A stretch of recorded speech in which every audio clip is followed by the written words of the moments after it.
Let's learn how to convert images with a square boundary to the images with a circle boundary using Photoshop. So goal here is, as you can see on the left, you have an organic harvest image with the square images at the bottom, and the effect that we want to achieve this is on the right, where all the images of strawberries, chilies, pumpkin and tomatoes, we want to have them a circular boundary instead of a square boundary. So let's see how can we do this inside of Photoshop. So let's see how can we convert square images into circular images in Photoshop. So I have this Photoshop 2021 open on my desktop, and I have this image where I'm just trying to create a poster for organic harvest festival in my city.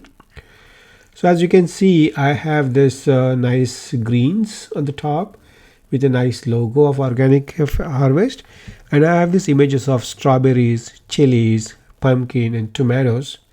What I want to do is, now as you can see, these images of these fruits and vegetables are square. I want to convert them into circular images, right?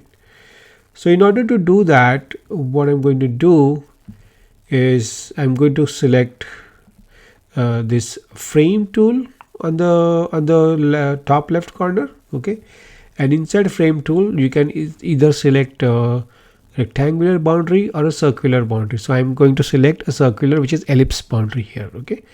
Now once you select that, you will see this mouse changing to crossover, and I'm going to select strawberry images top left corner, and then I'm going to click the mouse and drag it all the way to the bottom right, and it appears as a rectangle to us when you're dragging down, but once you reach to the bottom right and release the mouse, you will see the impact.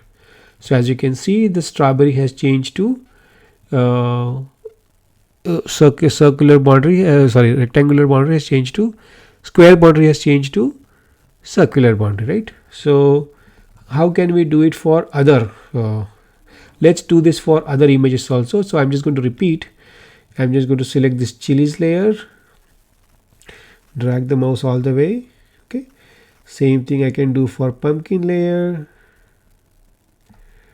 and I can do same thing for tomato layer, right? Yeah, that's about it. It's so easy to do that in Photoshop, and now you can save or export the image as a PNG if you would like, harvest.png. And when you go to the desktop, let's try to open that file.